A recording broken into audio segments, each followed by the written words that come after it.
stuff like that just makes me assume that one day we'll just be slave to the machines. Just because I showed you how a recording software works. It's like, hey, check this thing out. Like, man, well, you know, one day it'll be the Matrix. Yeah, one day we'll just be meat batteries. That'll be it. I don't know if I had ever told you about it's called Matrix Second Renaissance. Mm-mm. Hang on 1 second. I'll cut the fan off very quick. It's a you can find it on YouTube. It's in 2 parts. What it is, it's like it's an animated thing. It's kind of like an anime style kind of video, but I mean it's like official. It's not like a fan made thing, I'm pretty sure. But it tells about like the origins of like how the machines rose to power or whatever. But it's very graphic. Like it shows like the war breakout between man and machines. Yeah. And like how the machines blacked out the sun, and then like how they harvested like all the people and like hooked them up to the battery. Because in the Matrix the thing was like humans powered the machines. Yeah. And to keep the humans like complacent, they made like this like special reality for them to live in where you know it simulated a regular normal life.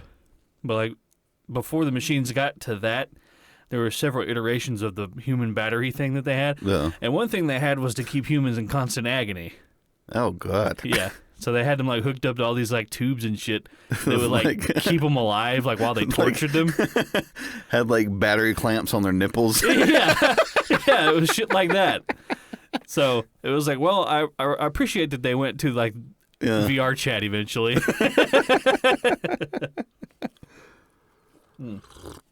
So you were telling me about your DIY project that you had going on. Oh yeah, that was a few years back. So when we first put the fire pit in at the house, where we put it at was right back behind the house, where I guess they had like dug a hole to throw like all the extra shit from the house in it.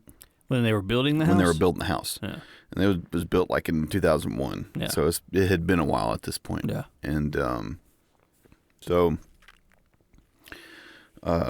there was like a bare spot like on the ground, right? It was like just this bare spot, no grass grew there. It's like perfect. It's like right behind the house, right back behind the patio. Yeah. You want to build your fire pit like and also have a bare spot in the exactly, yard, right? Yeah. So I was like, that's the perfect spot to put it. Yeah. But at the time, I didn't know that's where all that shit was. So I was like, well, how hard could this be? Like I watched some, I watched some YouTube videos like that morning, and then let me ask: did the guy in the video build his fire pit like in a brand new neighborhood where everything was like freshly graded and like? Yeah, that's why. Yeah, it was all like topsoil. Exactly. So, I like went to Home Depot and like got the rocks and stuff to like lay the fucking like the actual pit itself, right? I got that, and I got some liquid nails. Mm-hmm. That way I could put that down that way to keep them steady. Yeah. Got like the gravel to go in it and all that stuff. Brought it back over to the house, and I was like, okay, so I knew that this was going to be the hard part. Yeah. Right? So I had like a stake, and I put it in the ground, like right in the middle of where that bald spot was, and I like went 8 feet out. Yeah. And I just made a circle all the way around. Yeah. I was like, okay, well, this is where my circle is going to be. Yeah. And then so I went and got a shovel. I was like, so I need to dig about 1 inch to 1.5 inches down into the ground. Yeah. That way I can put everything down and put the rock in and everything. So I start digging, and I like dig out. Yeah. And as I'm digging, like I'm hitting bricks and shit. Yeah. And I was like, oh no. And so I got started at like 10 in the morning. And by the time I had everything dug out, because like at that point, like I was saving dirt. Yeah. That way I could put dirt back in where I was like having to dig extra room out of there for like all the extra shit that I was like picking up out of there, like bricks and everything, right? So by the time I got done with that, it was like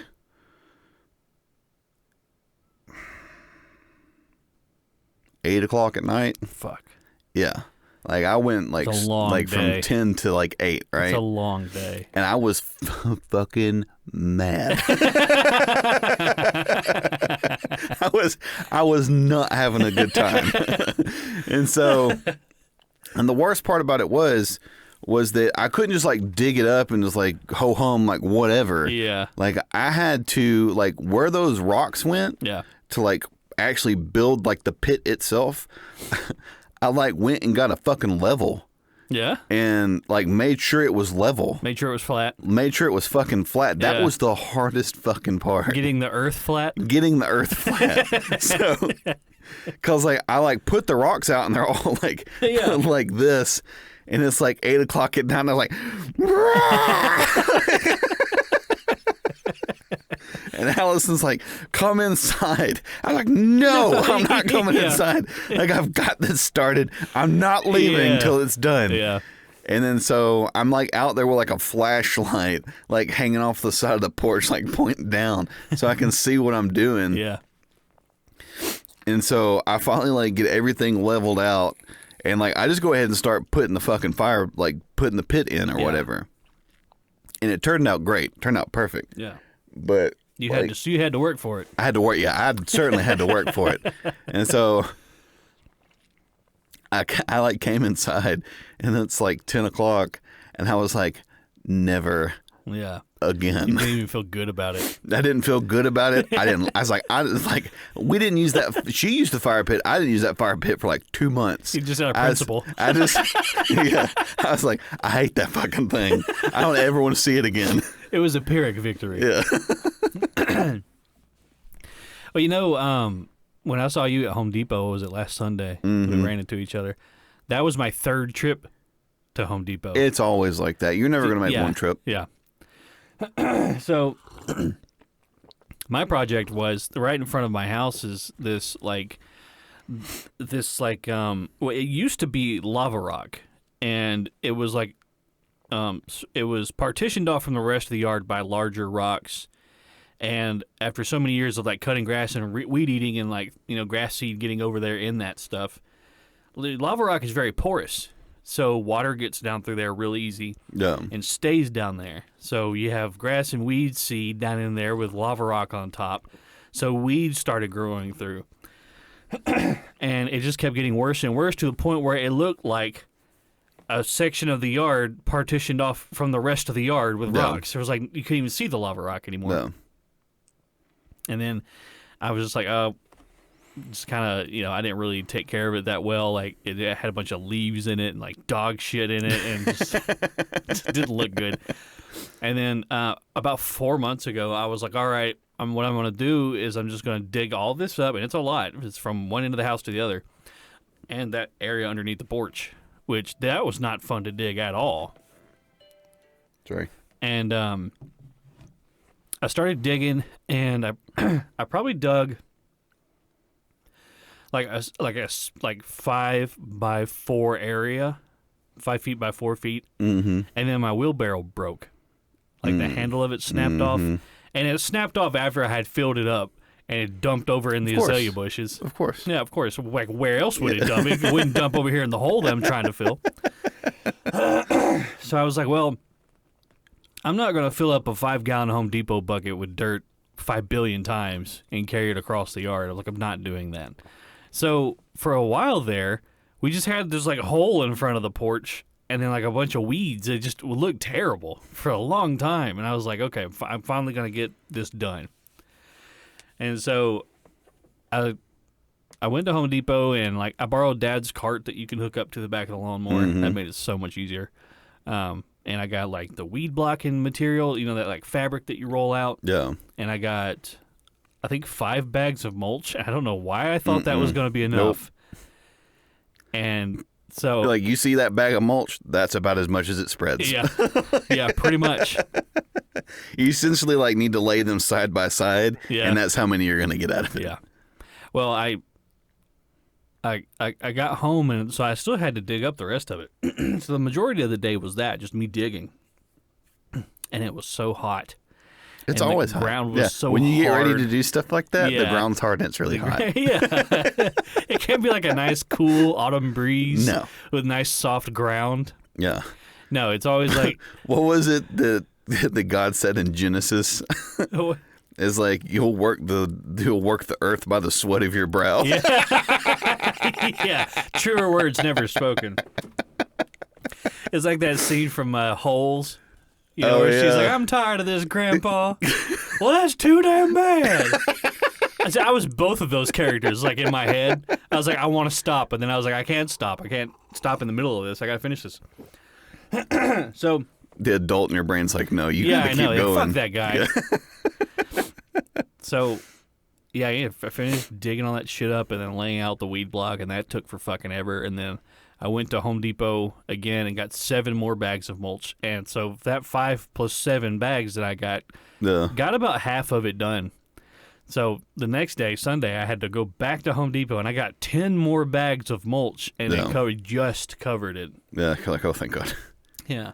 But it looked so much better than it did. No. I mean, it truly looked fucking awful. It looked so white trash. Just terrible. But Yeah, that's what I've got, a project I've been working on, like, and I don't know if I've even actually, I probably might have already talked about this, but I'll talk about it again. So we had back where the back of the house was, like actually right next to the fire pit, there was like, they had like a retaining wall back there. So the retaining wall kind of runs and then it stops. And then essentially what they did was they built like a, I guess it was like a flower box at one time, but they did it like in sections, and they did it with like landscaping timbers. So there's like a level here and there's like a level up above it. Yeah. Well, they put a bunch of fucking bushes in there for some reason. Yeah.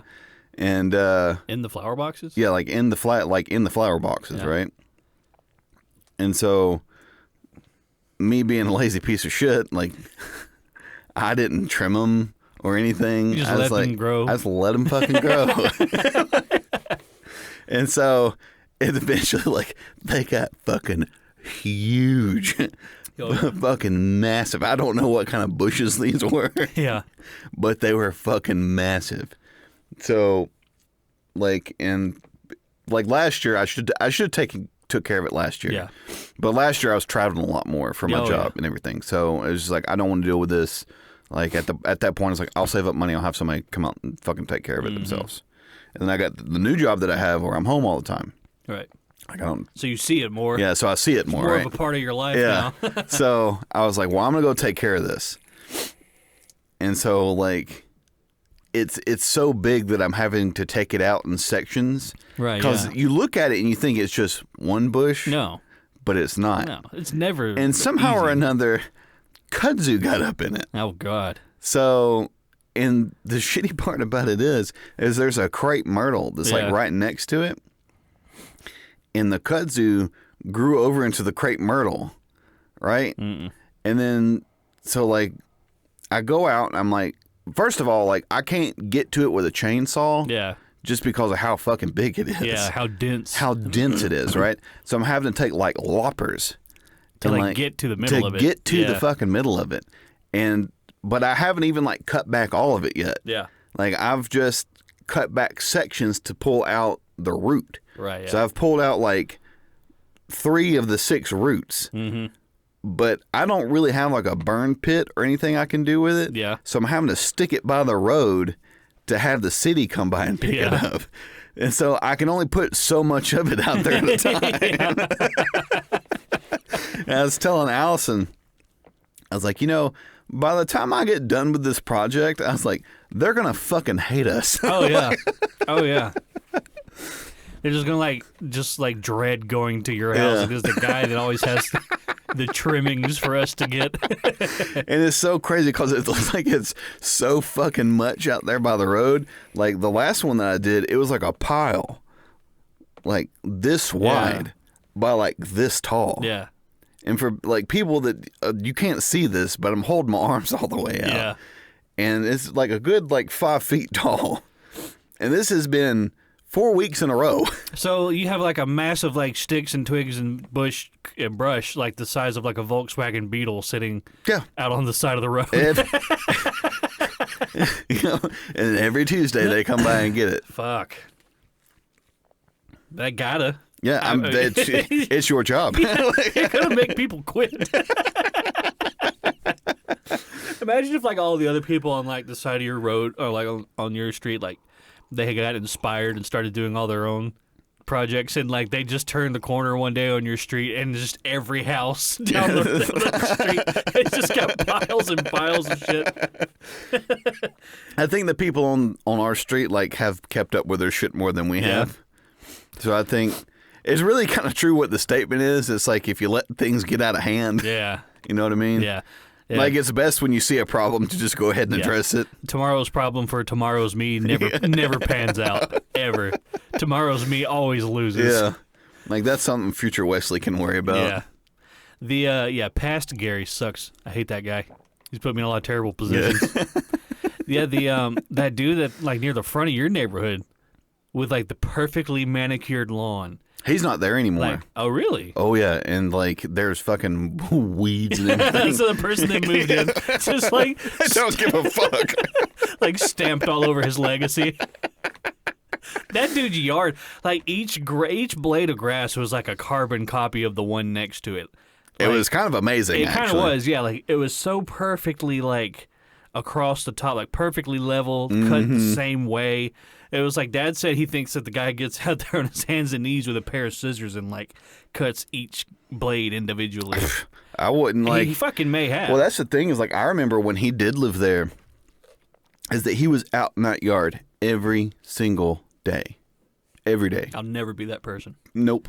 I hate yard work so fucking much. It's the bane of my existence. Yep. And I've got cut grass today, but my backyard is the fucking Wild West back there, man. It's insane.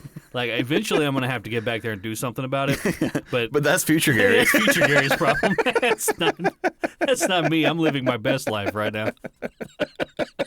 And then we got, that day I was working on that, I had Mary pressure wash the back deck because we need to put, like, some deck over and some stain on it because the wood's starting to, like, splinter. Yeah. And once the wood starts splintering, then it's susceptible to rot.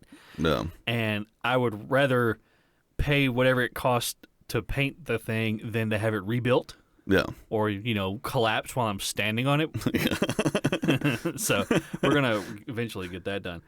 But it's kind of funny, like, when you start on projects like that, and then, like, 10 minutes in, you're like, oh, this is going to be a big thing. Yeah. Like, this is going to take a large portion of my life.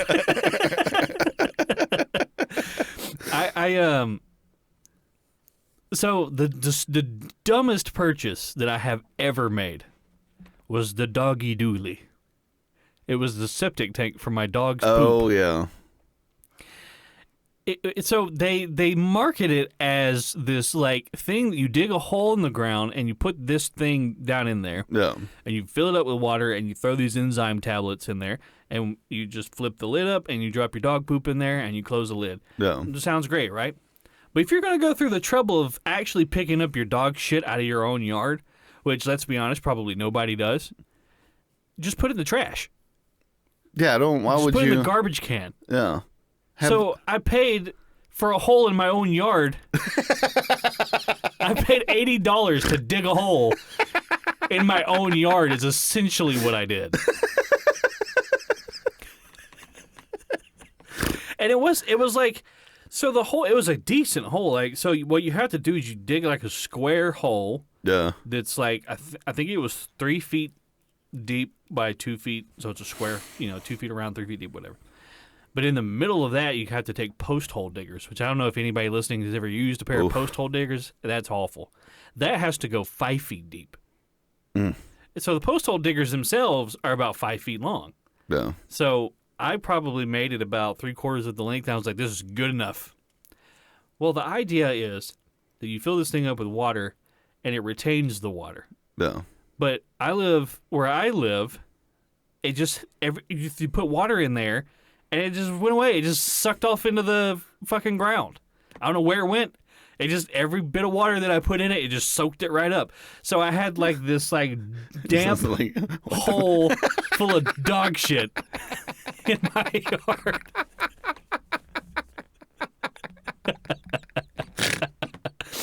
And when I was digging the fucking hole out, I was about like 10 minutes into this, and it started raining. And I already had this huge pile of dirt. And I was just like, I gotta finish. I have to keep going. I can't just stop. I can't, and I'm not gonna put all this dirt back in the hole and call it a wash. I'm not doing that. So I'm standing out there in the rain digging a hole to put dog shit in. If I'm gonna pick the dog poop up, I'll just put it in the garbage or throw it up in the woods or something. It's the dumbest fucking thing. You're like, was it Poltergeist? Like where they had started building the fucking pool back there? Yeah. And it's like that guy got sucked in there by that tree. And that like fucking mud pit. Yeah. Poltergeist was the first horror movie I ever saw. And I remember where I saw it. We were in Panama City. You know, I don't remember what was the first horror movie I've ever seen? It's probably Mars Attacks. And I think Mars Attacks. I think Paw Paw showed me that. Oh, yeah. Of course it was Paw Paw. He loved all those like terrible B-rated sci-fi movies. Have we ever told the story of the bunnies? We did. I think we told that on episode 8, which was the first one that Aaron guest starred on. Oh man, that's a good story. That's such a good story. Yeah, if you haven't heard that story, go listen to that one. Extra Thick, Extra Thick with Aaron Wright. I believe it was episode 8. But yeah, that was a good story. Yeah, but Mars Attacks it's funny that you call that a horror movie. Well, for me, I was like 4, so it was a horror movie. There is a part where a woman gets her head cut off and sewn onto a dog. So, in that context, I guess that is pretty horrific. Yeah, especially for somebody whose brain isn't like, fully formed yet. You like got an extra wrinkle in your like chicken breast brain, and it was just for seeing that fucking woman. So mine was Poltergeist, and fairly tame as far as like horror movies go. Yeah, I mean Poltergeist really isn't all that bad. The crazy thing is that I feel like the old school horror films are much better, for the most part, than like the new horror films. Yeah. I think it's because the new horror films like they depend too much on like CGI and stuff. You know what I mean? Well, also that and like cheap scare tactics, like jump scares and stuff, and just like body horror. Yeah. Like gore. Yeah. And stuff like that. That's what I'm kind of.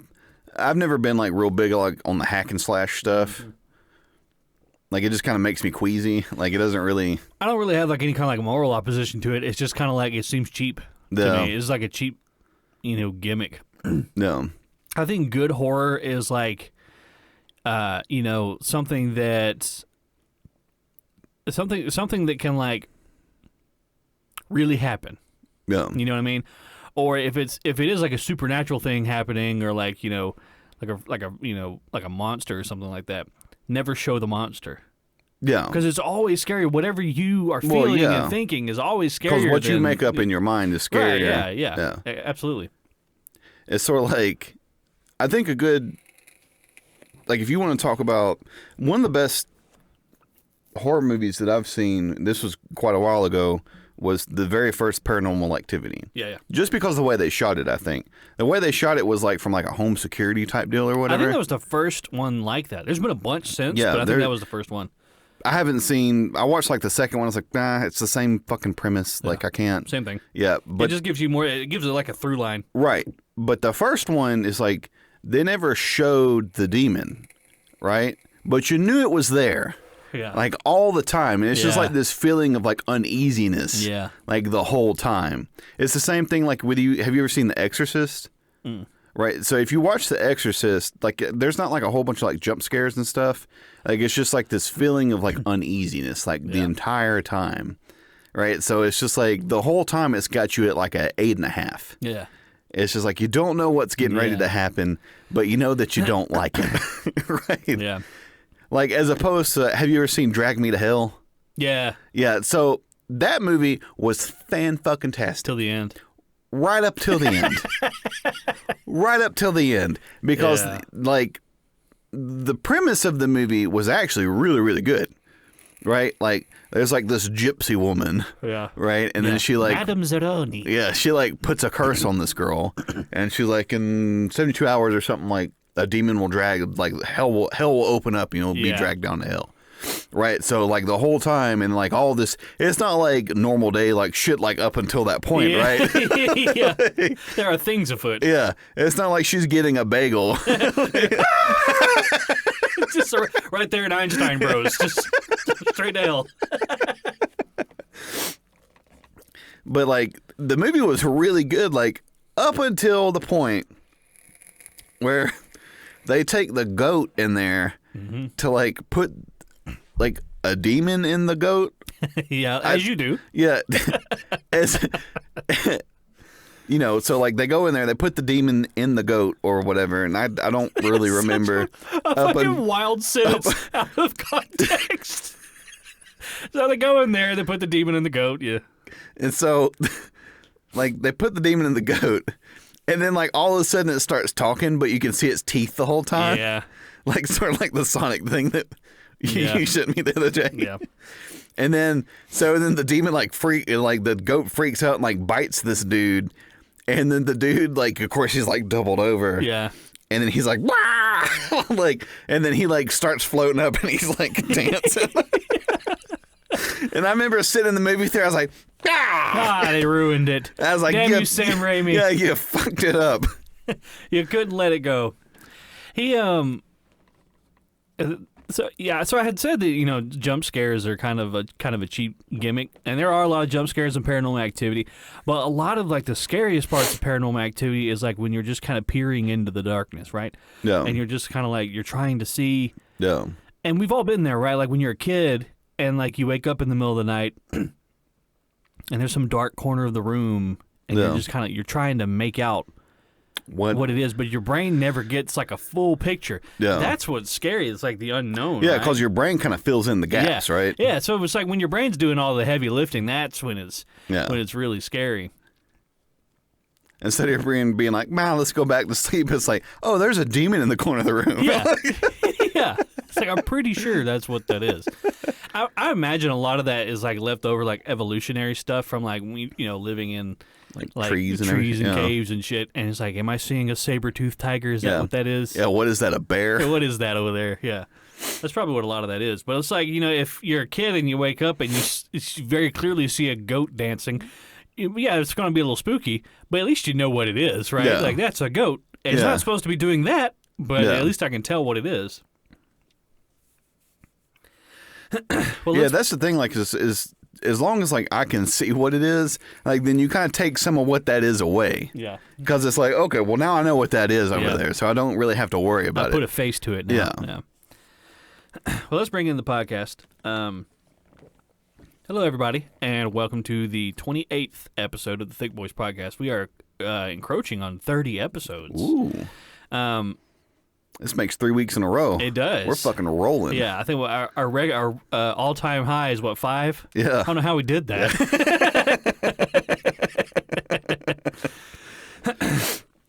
But, yeah, so let's talk about Super Cringe Thursday.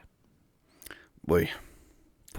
You know, I think I've seen that. Oh, boy. I think I've seen it enough times that I'm sort of numb to it at this point. You're jaded. Up until the point. Okay, we'll just go ahead and go through the whole deal. For those of you that haven't seen it yet, go ahead and pause the episode. Go to the Facebook page or the Twitter account. Or the Twitter account. Did you post it on the Twitter? Yeah, I did post it on the Twitter account. I don't follow us, though. I'm just kidding. I'm kidding. I the way he looked at me like, are you fucking serious? Well, I was trying to think. I was like, I thought I saw that you were a follower. Yeah, I am. Yeah. So, oh, fuck, where was I? Oh, okay. So, of course, there's the Twitter account now, so I'm sure that people will be... go follow us on Twitter. Yeah, I'm sure that people will be yelling at us here pretty soon. Yeah. Ooh, yeah. I don't know. I don't really know. We might get some content just out of that. Well, I created that account. I was like, I don't know how this works. I don't know how to Twitter. Like, I've never used Twitter before. Yeah. Like, I have an account that I made, like, back in 2010, and I touched it once, and then I think I followed Neil Bortz or something like that. Neil Bortz.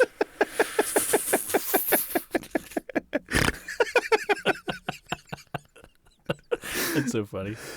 And so... Is he like a weatherman? Yeah, it's like the weather guy. Yeah, like a local weatherman. Yeah, for like Fox 5.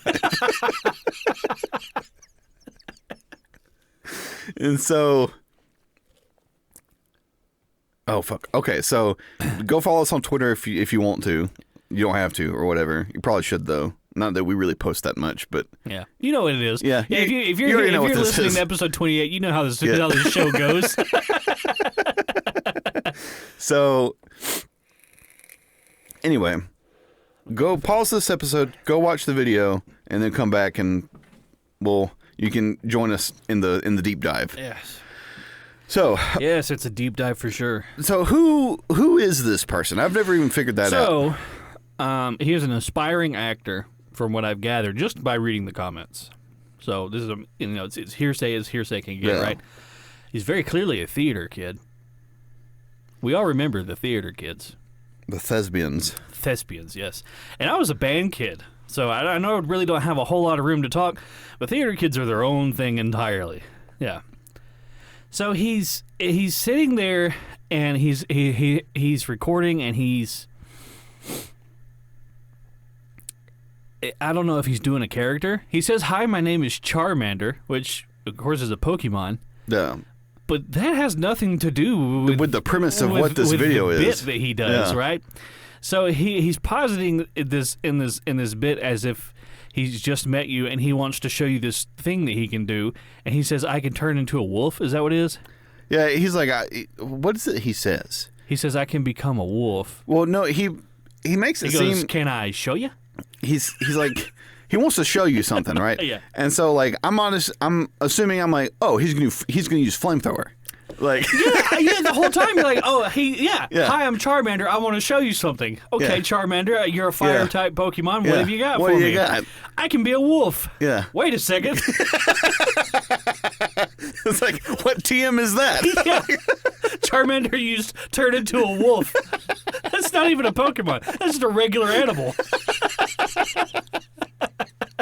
It turned into a furry. Yeah. You're like, God damn it, Charmander. The thing is, there's not a whole lot to say about the actual content of what's going on in the video, but it's the kind of the meta of the whole thing, right? So what he's doing is like it's something that like an 8-year-old does, like in their room, like but alone obviously when they're this playing person, with their toys. Yeah, obviously this person's like 24. Yeah, or right? early, or very late teen, something like that, 19, 18 years old, something like that. Old enough to know better. To know better, right? And it's the same thing that we always say. I don't understand why it was posted. Yeah. Like, what was the... Not everything you do needs to go on the internet. Yeah. Most of what you do doesn't need to go on the internet. A very small sliver of what you do should be on the internet.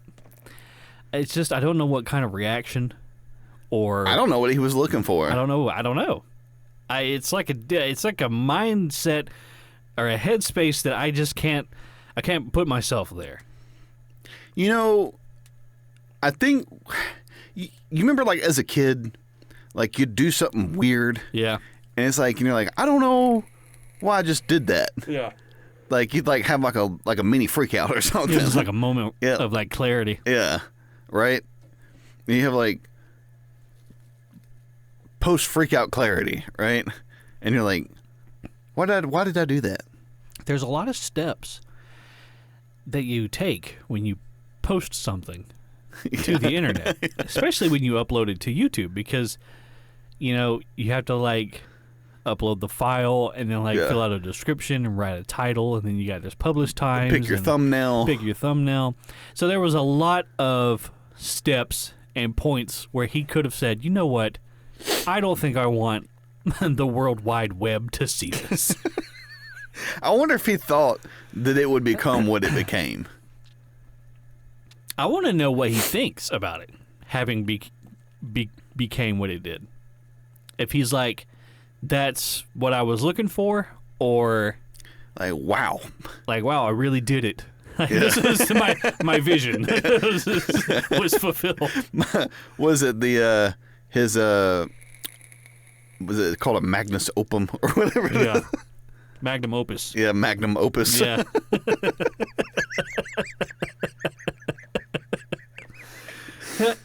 It's such classic cringe. It's like quintessential cringe, right? Yeah. It's like, it's just a guy, he's not hurting anybody. He's just kind of doing his thing, and it's like, I wouldn't have anything to say about it if he didn't put it on a public forum. Yeah. But now that he has, I'm free Exactly. to critique. Yeah, like if he had gone to like a weird website and like put it there, It would for, eventually probably found its way to YouTube because Yeah. that happens, but But I have less sympathy Yeah. for people that go put it in a public forum. Yeah. Like if somebody had went and grabbed that from a forum, he's like, I never intended for that Yeah. to get out to Yeah. like the public or whatever. Like I'd be like, it's still cringe, but you kept it over there. Yeah. It's like, I appreciate that you tried to like partition it, Yeah. from the rest of But us. you decided that the rest of us You came needed- into our space. Yeah, exactly. You came into our world with that. And, I mean, I'm not mad at him, and I don't hate No. the guy for doing what he did. It's just it's funny it's funny because it's so ridiculous, Yeah. and it's just like it's uncool. You know what I mean? It's just Well,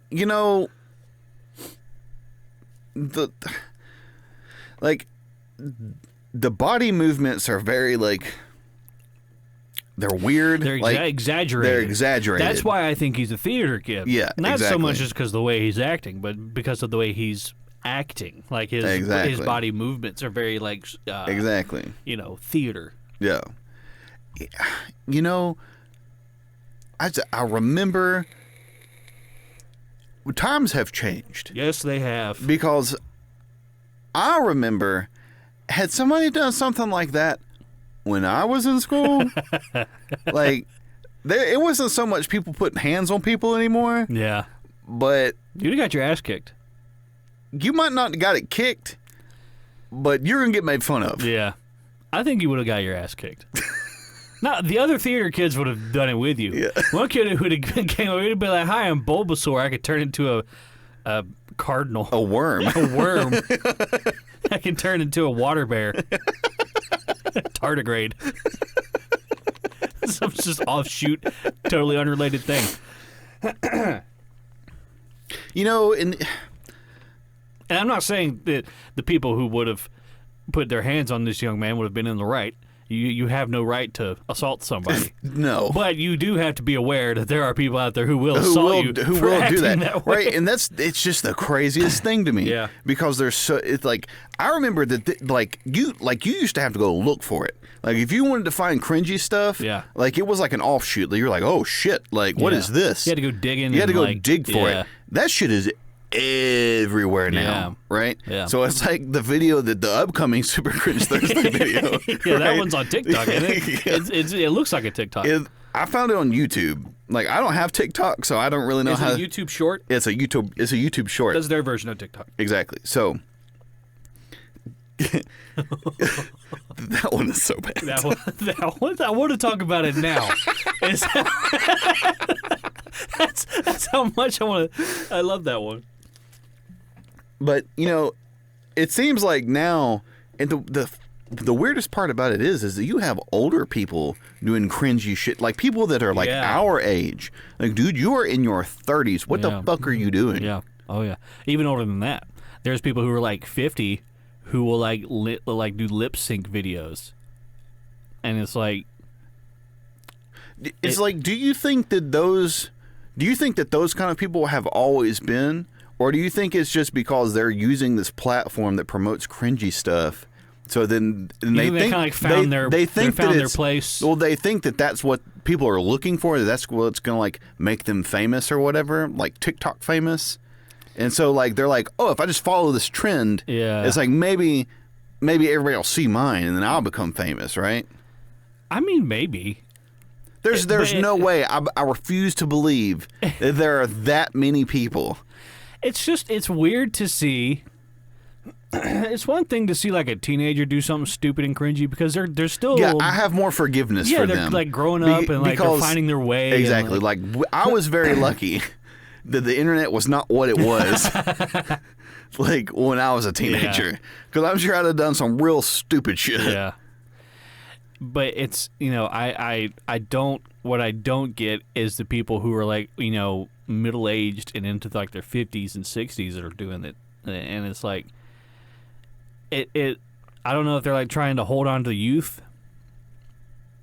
It might be part of that. That might be part of it, but it could also be that they genuinely think that their TikTok that they made is quality content. Of them sitting in their car lip syncing to Doja Cat, with their crow's feet and forehead wrinkles. Like, I just don't. I think, God bless them. But as you know, I have less sympathy for people that are my age and older when they do that kind of stuff. You don't have to be a curmudgeon, though. You don't have to go your whole life not having fun. Yeah. You can have fun. And if you want to do something cringy, do something cringy. But don't post it on the internet. Yeah. I mean, I think some self-awareness goes a long way. Or like, if you're gonna post something, it's like, and then people like come at you for it, and it's like yeah, I knew it was cringy, but I don't care. Yeah. Like that kind of like self-awareness. Yeah, if you own it. If your whatever, intention was to release cringe and create that kind of reaction, then what you've done you're is some type of psychopath. What you've done is you've succeeded. Because you had a goal and you reached it. But like people like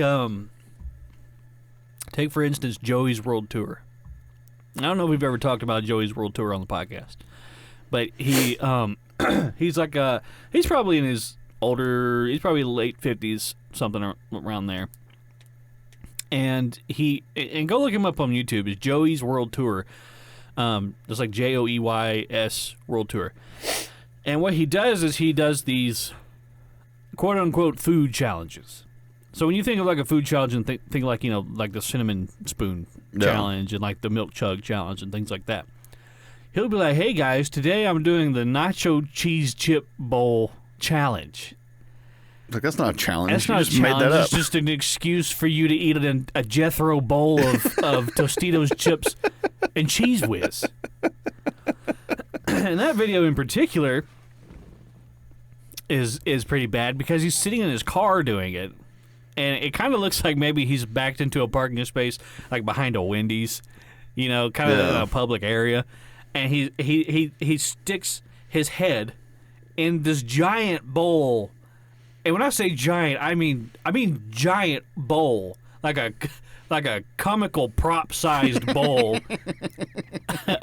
of like tortilla chips and nacho cheese. And he just makes these insane noises. And he's got one where he does a Nutella challenge, quote unquote, where he has a plate of Nutella. Which, is that chocolate? Is that what that is? Is it chocolate and hazelnut spread? Yeah, it's like chocolate and hazelnut. Yeah. And he puts his hands behind his back and he just goes face first into this bowl of Nutella and it's just all over his face and he's gagging and like close to puking.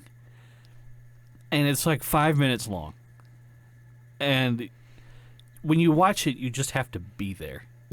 You just got to be in it. You just got to, with everything that you are, just be there in that video with him.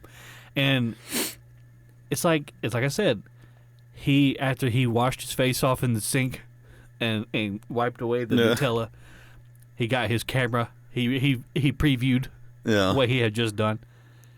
He uploads it to YouTube. 3 hours later, right? It's up on the internet. Yeah. There were so many points where he could have stopped. And he could have said, "I'm not uploading this to the internet. As of right now, nobody knows that I've done this. I can just bury it."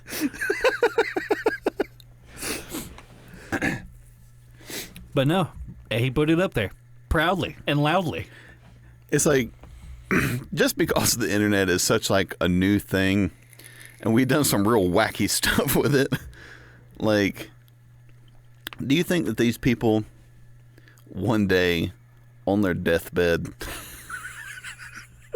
are gonna be like laying there, surrounded by their family? They're gonna like laying there, and they're gonna like all of a sudden, it's just gonna be a panic attack.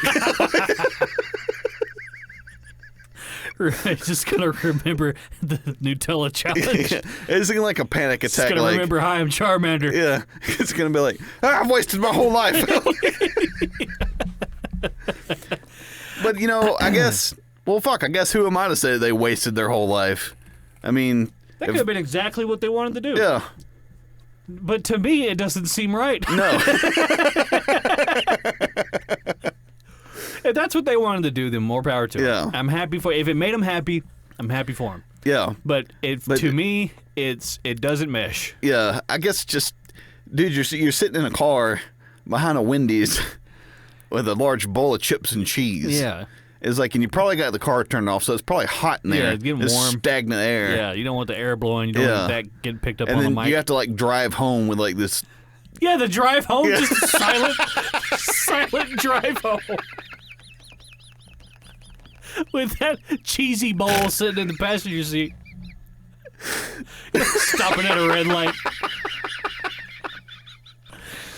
Just that hot wash of shame. Just look over into a car and see like a mom with her kid. Living a normal life. Oh, man.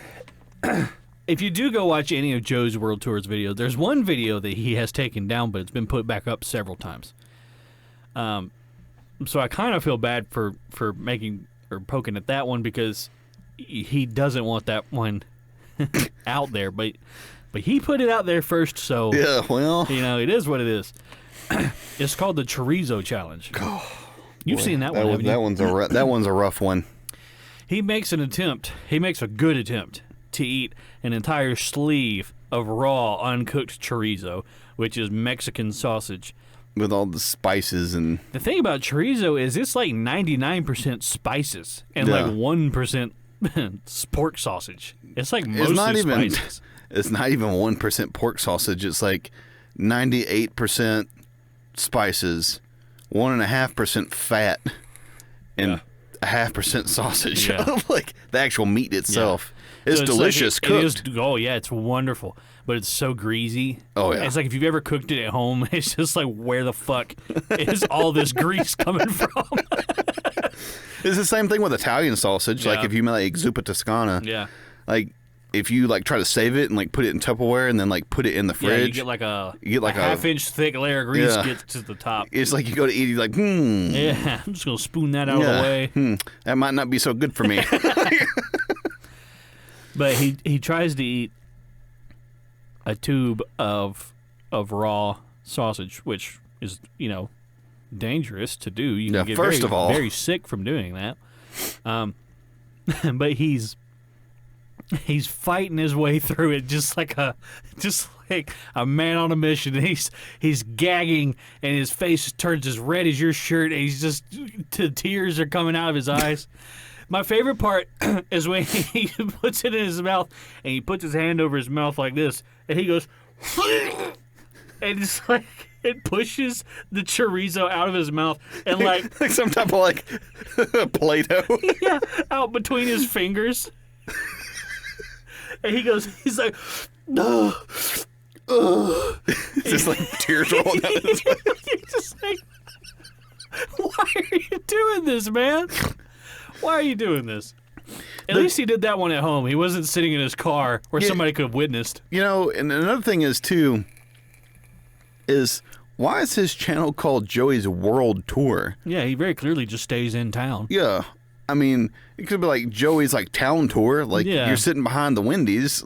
Like, you know what I mean? I just called it Joey's World. Yeah. Welcome to my world. This is how we do things here. Fucking clown world. Yeah. But, he's like I said, he's like 55, probably, somewhere around there. And so he's an older gentleman. And the thing is, too, it's like you see this on Facebook a lot, right? Yeah. Where I think what it is they don't understand quite how the internet works as far as, like, the reach that the things you post has, right? So like it has the potential. yeah. So when they say it's that term going viral. Yeah. And viral is kind of different than what it used to mean, but it basically just means the spread of whatever that thing was. Yeah. So like when YouTube was first around, like a video that had like millions of views, you'd be like, oh, that went viral. Lots of people saw that. But now it's very, like I said before, we said a couple times, it's very common to see something that has tens of millions of views that, you're the only person in like your immediate circle of peers that even knows about it. Mm-hmm. But when it comes to like something on Facebook, you've probably seen before where somebody shared a post that somebody else had made, and if you look at the shares of that original post, it'll have like hundreds of thousands of shares. So it just, it was a public post they made that one of their friends saw, right? They shared it, and then those two people saw it, they shared it, and so on and so forth. Yeah. So I think that what it is, they don't understand that you have like this exponential growth. Right, yeah. So it's like, maybe they didn't intend for millions upon millions of people to see it, but anything that you post on the internet has the potential to spread like that. It doesn't matter if you have like, if you set your your privacy settings so that people can't share your things. Yeah. People can still screenshot. Yeah. People can still they can screen record. Yeah, it can get out there. Yeah. And you'll see. My favorite thing is like.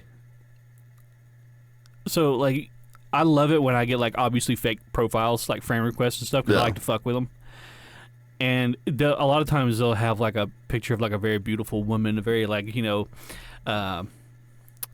luscious woman. Yeah. Very healthy woman, might I say.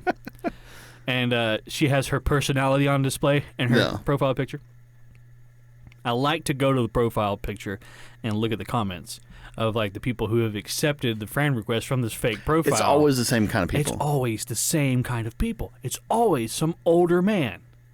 It's always some old dude who's like sitting in like his lazy boy, and he's looking down at the camera like this, and that's his profile picture.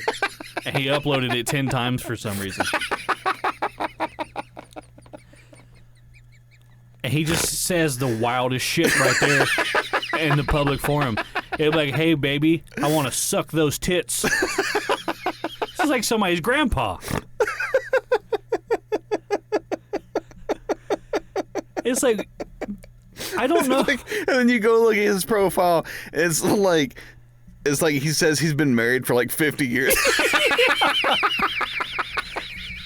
It's like a picture of him holding his granddaughter. It's always like that. So, yeah, I think that just the older generations don't understand how much of that is They're visible. They're fucking wild on the internet. I don't think they understand how much of that is visible. I saw a post. It wasn't like a long time ago, but it reminded me. So, and I don't, you might have seen this post. So, there's a post of like this. I don't know if it's like an older lady. Obviously, she looks like she's maybe like in her late 40s, early 50s. Mm-hmm. And like the tag, like what the comment she put in is like, very proud grandma, so and so. The one where her tits are out.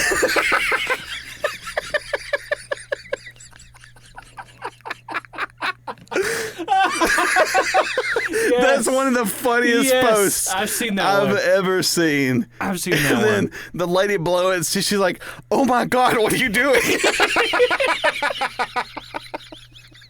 And the picture. The funniest part is there's a dude right below it in the comments. He's like, "I don't see any grandkids, but I see some big old titties."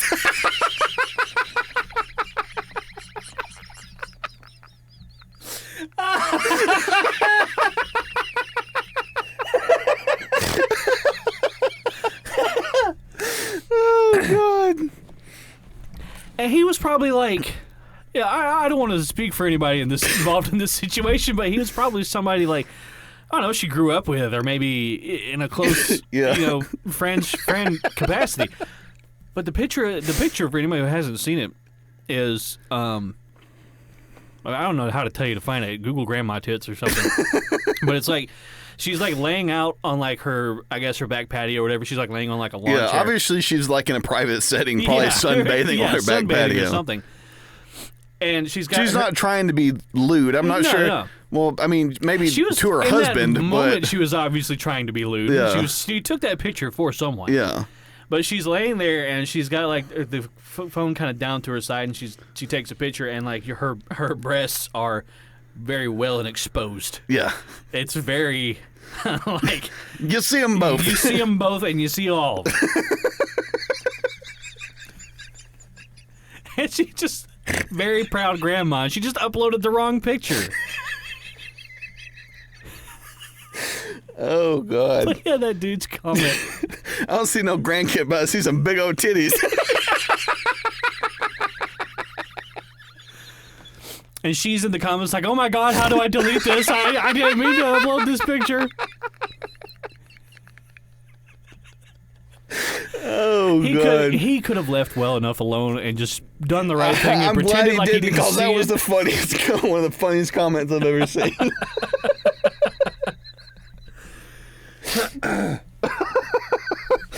It's like if I were in that position and like one of my friends or God forbid some older lady that I'm friends with on Facebook accidentally posted a picture of her tits, I probably would have freaked out for sure. Yeah. And like showed like you like, "Oh my God, look what happened." But I would have gone into the comments and been like, "I see some big old tits."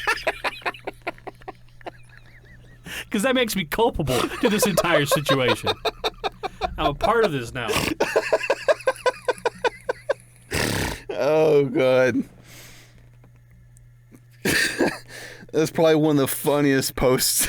And I had nothing. I don't know who this lady is. I have no idea. I'm glad somebody screenshotted it because it is a good one. It's hilarious. I feel bad. I feel bad for her because she, like I said, she didn't intend for that to get out there. And when she was laying on her back porch and took that picture, she had no idea that 10 years later, me and you would be sitting here losing our shit about it.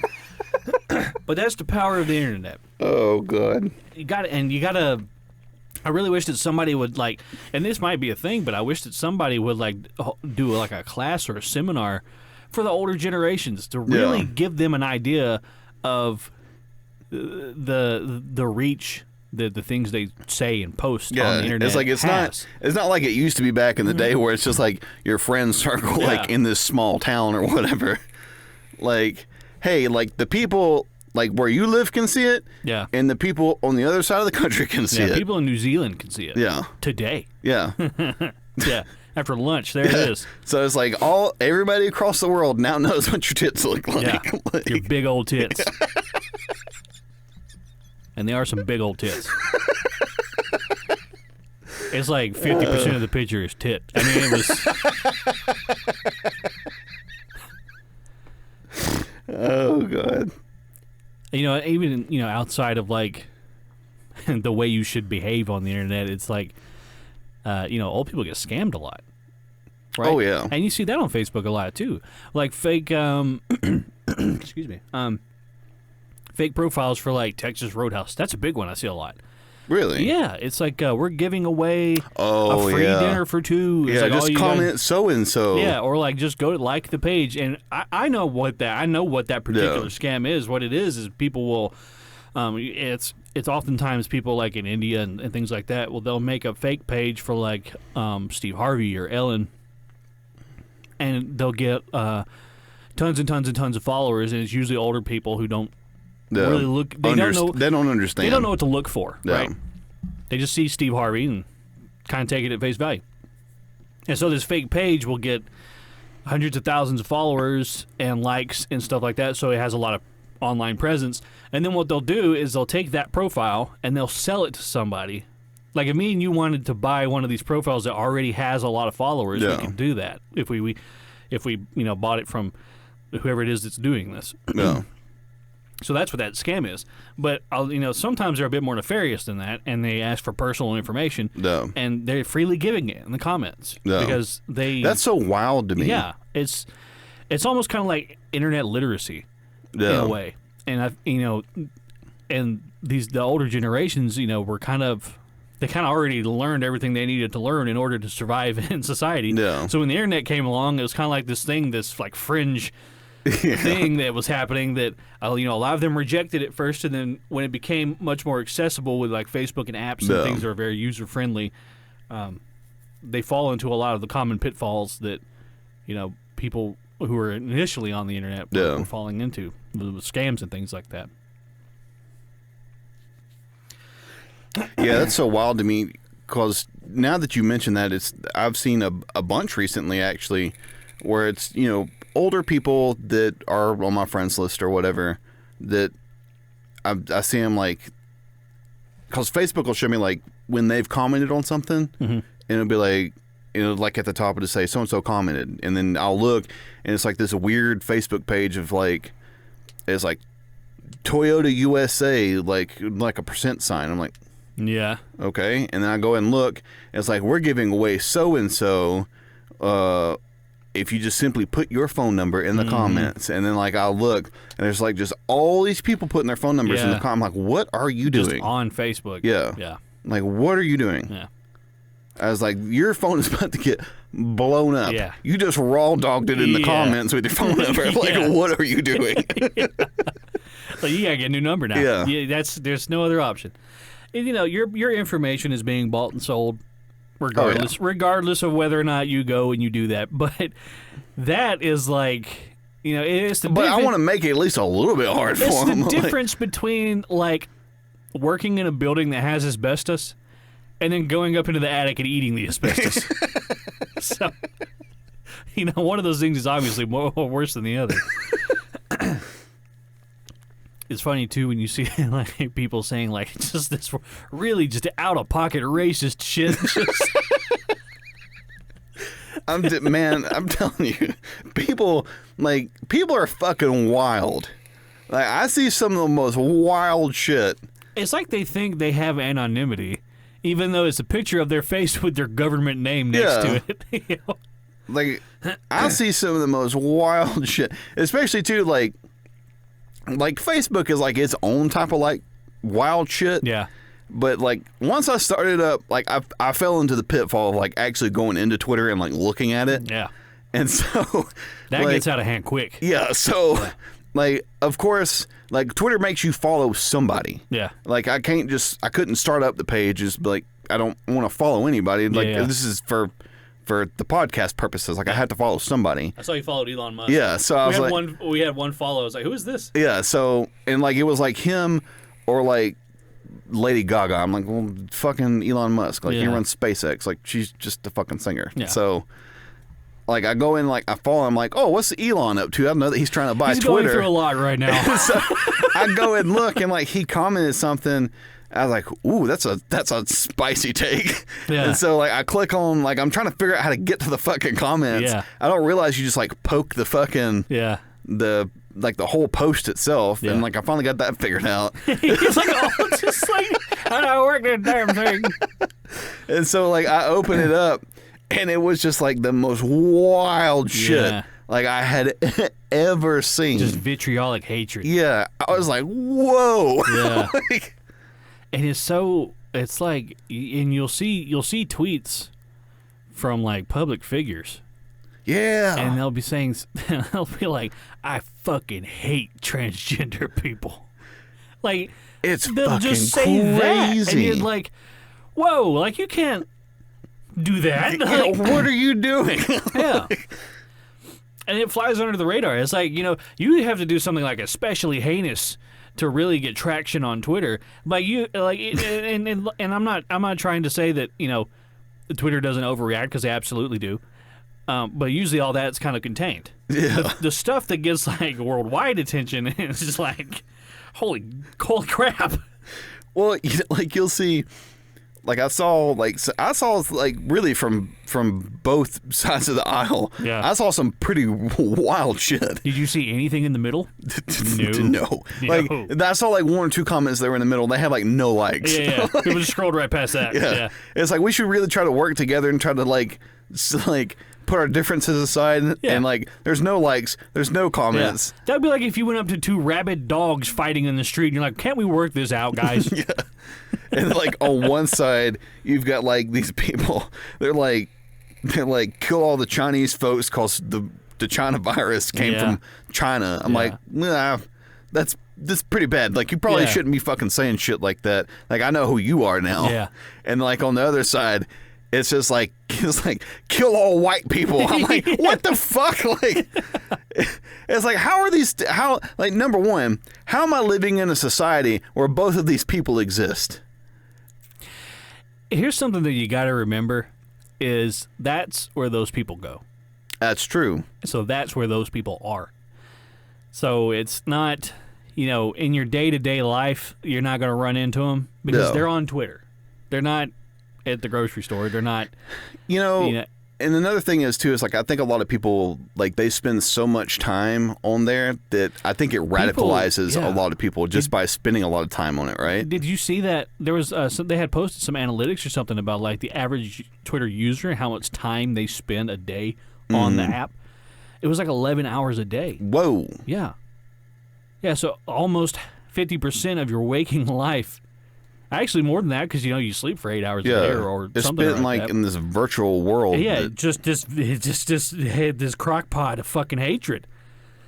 It's like no wonder people get fucking radicalized. That's fucking wild. If that's where all your time and effort is going, yeah, it's no fucking wonder that people get their fucking worldview skewed like that. Well, yeah, because when you're like, if you're like having a conversation like me and you are having, like, you like sit across somebody and you're talking to Yeah. them, it's much easier to like have a conversation, Yep. especially on a one-on-one conversation, right? Right, yeah. Where there's nobody that's like, I'm not trying to like play to a crowd Yeah. and trying to get my point across. There's no stakes involved. Yeah, there's no stakes involved. It's just like we're exchanging information, Yeah. right, in real time. Yeah. Like, I don't know what you're going to say. You don't know what I'm going to say. Yeah. I could say some fucking wild shit. Yeah. And then, Then I would have to edit it.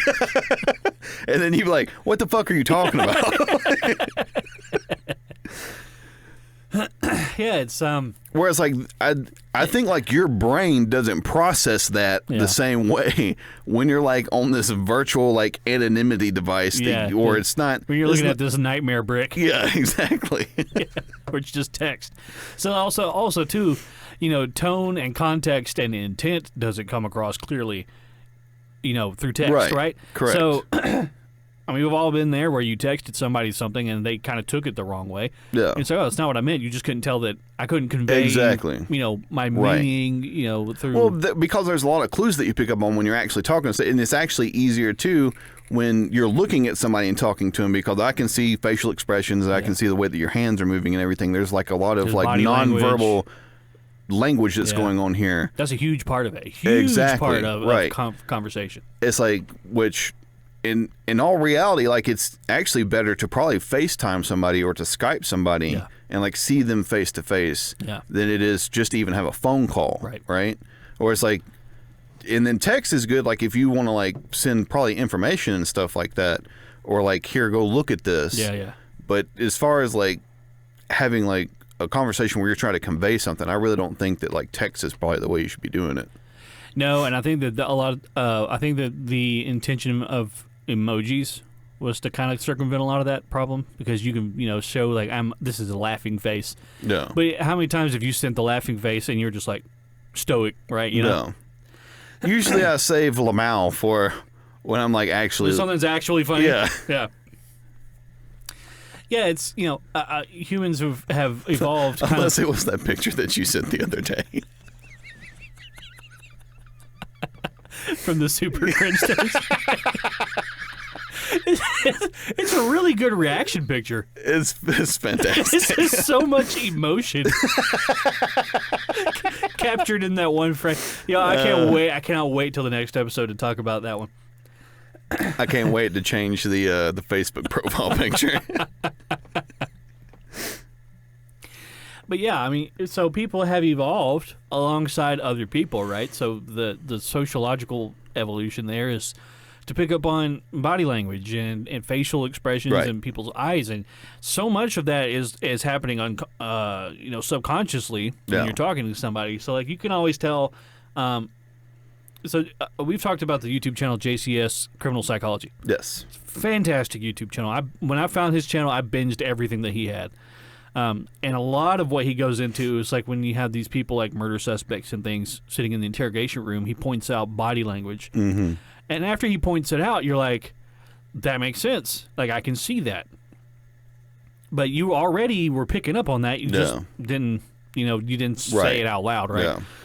Yeah. He just has a more, like, scientific way to measure what you're actually, like, subconsciously picking up on. I tell you what I really like about his channel is he's just presenting facts, right? He's just presenting the information, which is not something you get a lot of these days. No. There's usually some kind of emotional spin on whatever it is that's being presented to you by whoever is presenting. Exactly.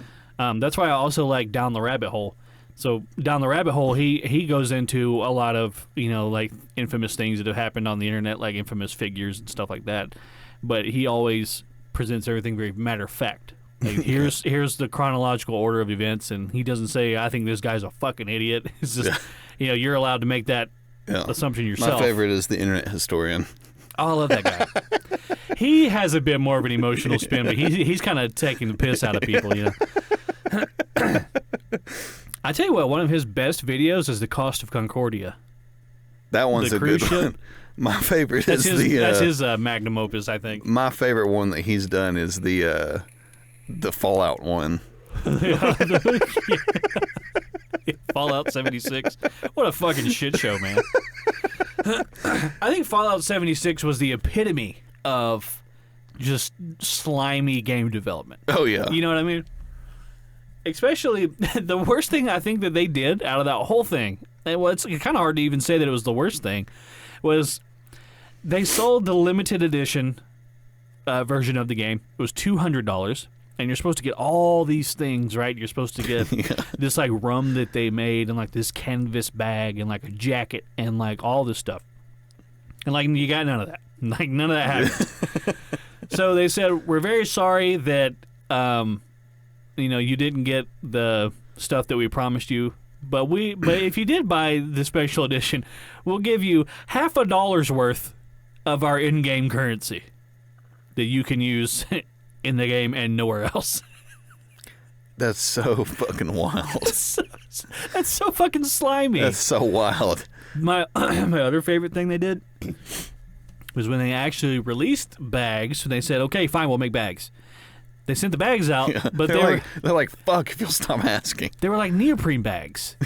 They were like windbreaker material. They weren't canvas, and so people started bitching about it. And Bethesda's public relations department sent out an email and said, "We're sorry that you aren't happy with the bags. We're not planning on doing anything about it." That's what they said.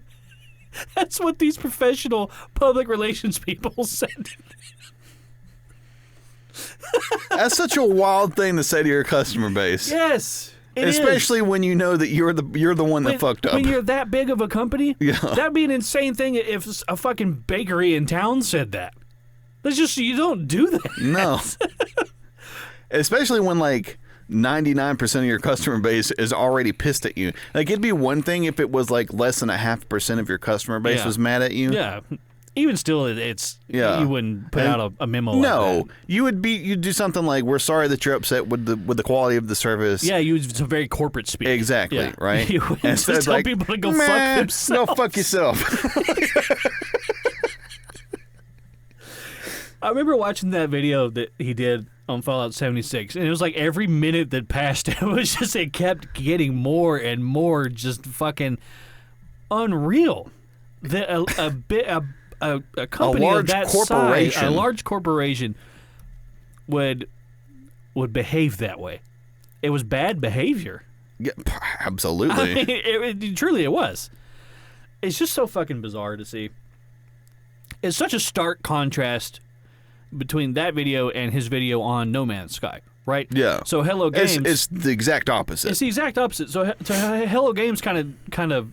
Their problem was that they promised too much. Yeah. Well, they didn't really promise too much. A big part of that was they were a team of 6 people. That was it. Exactly. And their lead developer was the guy that was going and doing all, like, the talk shows and presenting the game. And that wasn't his, expertise. His expertise was game development. Programming. Yeah. He wasn't a public speaker. And so they kept putting him in the spotlight and just bombarding him with questions. And you can tell, like, in all those interviews, he just wants to get out of it. So he's just like, yeah, we'll do that too. Yeah, okay, bye. And he's just trying to get out of there. Yeah. So, of course, when No Man's Sky released, they had, like, 1% of, like, everything that they promised would be in the game. Well, I keep saying promise. Everything that everybody thought was going to be in the game.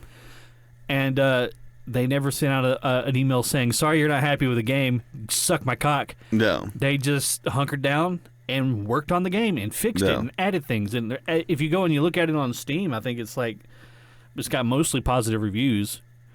Well, yeah, because, I mean, they've spent a very long time trying to fulfill the fulfill what was said on those they were trying to meet expectations, right. Instead of being like, man, fuck them. Yeah, like, I mean, and even though the game released in the state that it did, I think they still made something like $10 million on sales. Yeah, that's money that they have. That's theirs. Yeah, they very easily could have just took that money and run, but they didn't. Yeah, but another thing is that now you've built goodwill with the customer base, right? Which goes a long way. Long way. But I think. And then just not in game development. That's anything. Yeah, that's anything, right? Anybody that makes a product. But I think it's easier for small businesses and small organizations to do that kind of stuff, as opposed to large corporations. Because I think a lot of large corporations are kind of hamstrung by like this shareholder like value type deal, right? Yeah. Because you're legally bound to like release a product every so often, and you are legally bound to try to make as much money for the shareholder as possible, right? Yeah, and so that's why Twitter had to sell to Elon, exactly, because they're a publicly traded company. If they were private, they wouldn't have had done that, right? So the thing was that he offered 46. Was it 46 billion? I think so. 46 or billion. 45. I think it was actually 45.6. But the thing was, I think only half of that was like Elon's actual like liquid money. No. The rest of it was from other places. But the point remains, that offer was on the table, and Twitter was legally. They have a fiduciary responsibility. To take that offer. Correct. I haven't looked at Twitter stock since that happened. I'm sure it fucking skyrocketed. I don't know. Well, I know right now they've got a big issue where they're saying like apparently a lot of the profiles on there are bot profiles, which is a whole nother deal. That doesn't surprise me. It's like they said like over 50% or whatever of the profiles. That's a huge issue when you consider how much sway that Twitter had in the past couple of elections. And just in your everyday life. Take away the elections, it's like public opinion. Yeah, exactly. So like if you have these bots that are out there, especially too, like you have bots out there that are espousing opinions that are going to cause. They're manufacturing the narrative. Exactly. Yeah. So they're manufacturing outrage. They're manufacturing the narrative and everything. It's like if that's what you see constantly, that's what you think it is. Then you are going to assume that that's the way that everybody thinks, right? I think that's why there's this huge disconnect for like people like you and me who are like, I'm not seeing this. Yeah. Like on Twitter, it's you're telling me like this is the kind of the state of the world, but I'm not seeing. Yeah, when that. I step outside, that's not what I see. That's not what I'm saying. And of course, I don't live worldwide. I live here in my little area, But I think the fact remains that it's not as bad as what you're being told it is. Exactly. Right. Yeah, because I know that there's an issue with that now, and I think he's trying to get it cheaper than what. Was it really 50%?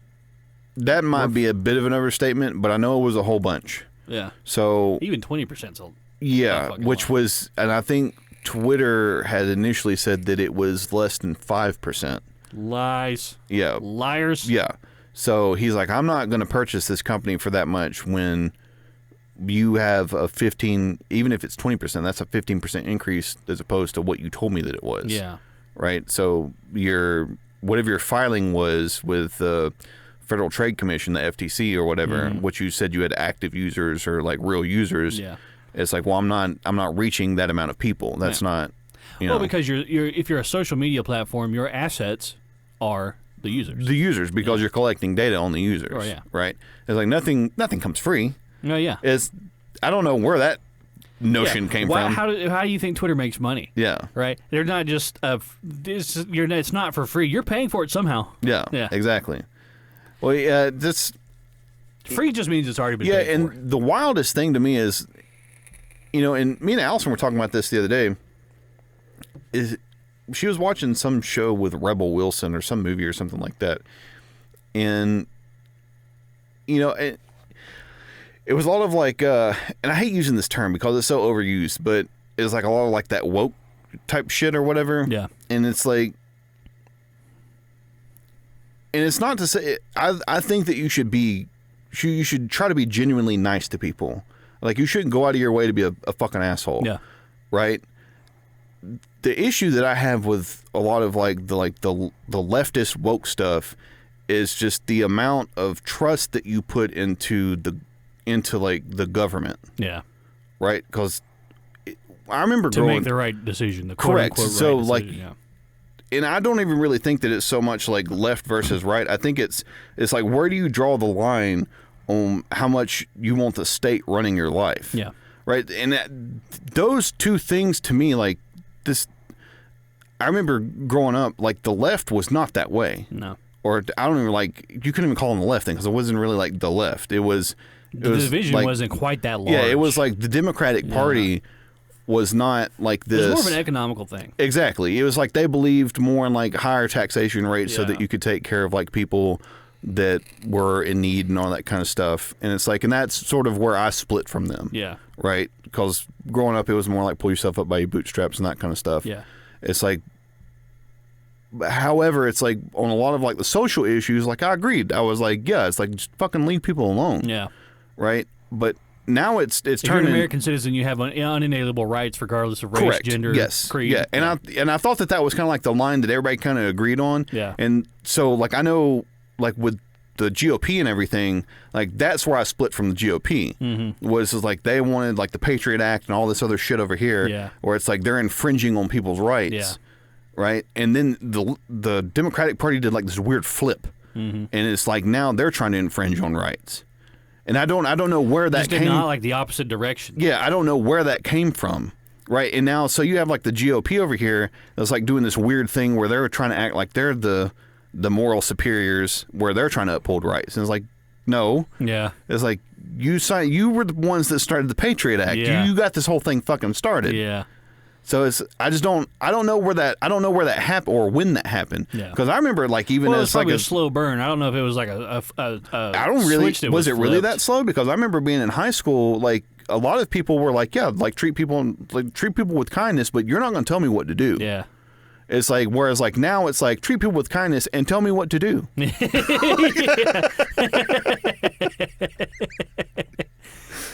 Yeah, And that was really from 2008 when I graduated all the way up to 2018. It took it just took 10 years to flip it like that. Like really in the grand scheme of things, like that's not that long to go from like authoritarianism to like pro-authoritarianism. And I just don't know, I don't understand like how that happened. It's got to be, it would have to have been like a sociological shift, because that's where it all stems from. And I think that the main culprit is social media, just as a whole. You think so? Not necessarily like just Facebook or just Twitter or just whatever it happens to be. No. It's I think when you lost, there's really no more anonymity on the internet. No. So, it used to be like, if you wanted to talk to other people, you had to go to a chat room. And a chat room, you'd have to give yourself like a screen name, and you'd put something like Captain Hugecock, and like, so anything that Captain Hugecock said, you're going to be like, okay, well, that's Captain Hugecock saying that. Yeah. He's kind of obviously an insane person. But if it's, James Smith, and here's his face, and that's who that person is, and he goes and he says some really out-of-pocket shit, then you kind of have like a face and a name and like an idea of who the people are that think like this guy. Yeah. And when everybody, blows everything out of proportion all the time, it's like we said, you're seeing it on Twitter, you're seeing it on Facebook, you're thinking that that's how the world is, and you never really step outside of that. So when election time comes around, you've got this idea of the state of the world, and you start voting, with or against, however it is that you feel, and so it kind of creates its own issue, right? Yeah. So when the public opinion is being swayed by the things that the public is seeing on the internet and things the public is seeing on social media, you create those problems. Because if it's something that's like you really are against, you're going to swing really hard in the other direction, and you're going to start being this way over here. Well, the people across the aisle are seeing you way over there, and so then they swing way over this way. Yeah. It's all reactionary. Yeah. And I think that, like I said, the majority of that came from social media. Social media went from being this thing where you post a picture of a cat to where you post a picture of your grandma tits. Yeah. No, I'm just kidding. It went to this thing where you just espouse this insane... These just insane opinions. These insane opinions that you probably really don't even believe. Yeah. It's like, when I'm currently muted on Facebook, of course. And if you know me, you know that I just like to start shit on Facebook, but it's never really in earnest. I'm just starting shit. Yeah. So I'm probably part of the problem, but I don't believe that. I don't believe that gay people are all the same. I don't believe that transgender people are all the same. No. Black people are not all the same. White people are not all the same. Men and women are not all the same. Yeah. What it's like these people are just like this homogenous. Yeah. People are people. Yeah. Everybody's having their own experience. Everybody's living this one life that they've. It's like the smallest minority is the individual. Exactly. It's like because nobody's going to live your life. Yeah. You're the only person that's ever going to live your life. It's like even if you took. Okay, so say you took 5 people out of like the BLM riots that were happening last summer. Yeah. That was the easiest time to paint all those people with a broad stroke, because here they are out in the real world, burning cities and attacking people. But those people are really high on emotion right now. So if you kind of took 5 people out of that group that all looked the same, and you separated them from all that was going on, and you asked them their opinions on things, you wouldn't get 5 of the same opinion. Correct. You'd get 5 individuals' opinions. Yeah. They might have some overlap. Additionally, too, with the riots and everything, is that you also had bad actors. That's what the majority of that was. Correct. Yes, you have bad actors. Then once they start doing something, then you start getting the group to like get involved with it and everything. Yeah, it's that herd mentality. It's the same thing that happened with the January 6th thing. Yeah. Where it's like, that was like a powder keg. That was like a powder keg already because Trump was being an asshole. He was. And like telling people, he was like, you got to go take back the, like. Yeah. Dude, you're being a fucking prick. Mm-hmm. Like, so, like, just take your fucking L and go home. Yeah. So, it's like, it's the same thing. Like, you have, like, the people at the BLM riots and everything. There's, like, they're trying to invoke, like, they want people to be violent, right? Yeah. It's like, they want to cause violence. Yeah. It's like, and then you have the same thing at the January 6th thing where it's like, you have, like, personally, they look like fucking feds out there. Glowies. Yeah, exactly. They're like, we gotta go take back what's ours and all this stuff. Mm-hmm. And the dude's got like a high and tight. Yeah. And then he's wearing like like a polo shirt tucked in. Yeah, he's got slacks. Yeah, exactly. He didn't really try. You're like, what? He just got off shift and went straight over there. Here's the thing, when you look at like so when you look at like the riots, even like the BLM riots, the January 6th thing, right, correct. Anything like those politically motivated riots. Of course, there's things like hockey riots and stuff, like soccer riots and shit like that. Exactly. That's just people. It's like my team won the Super Bowl. Now I'm gonna go burn down the city. So that's like a human thing happening over there. But when you're looking at like this stuff that's like spurred on by like sociological unrest and race relations and things like that. Who stands to gain more from this group of individuals acting in a heinous way? Because very clearly that behavior and those actions are going to hurt your position. Yes, absolutely. Yeah, because as soon as you start acting in that way, it's like the BLM and also January 6th is like, once you start acting like an asshole, that's all we're going to see. Yeah, now you've shut down conversation. Yeah. Nobody wants to have a conversation with you. Right. So the people, and this was proven several times, right here in Atlanta, where the man was shot after he took the police officer's taser and fired it at him, and they shot him, and then all those riots started there. Yeah. The person who burned down the Wendy's was a white person. Yeah. So why would a white person do that? Unless and this is a bit tinfoil hat going on here, but who, like I said, who stands to gain more by a group of individuals or a group of people behaving poorly? It's the people who are acting against them. Correct. Yes. That's who stands to gain. Exactly. More. Right. So like if I'm trying to persuade a majority of the people that it would be beneficial for all of us if my ideas that I espoused came to fruition, as opposed to what they want to have happen. If they're in direct opposition of that, it's like, what's the best way to shut down conversation is to make me look like I'm violent. Yeah. Or like my ideals that are espousing are then tied to violence. Yeah. Right? Yeah.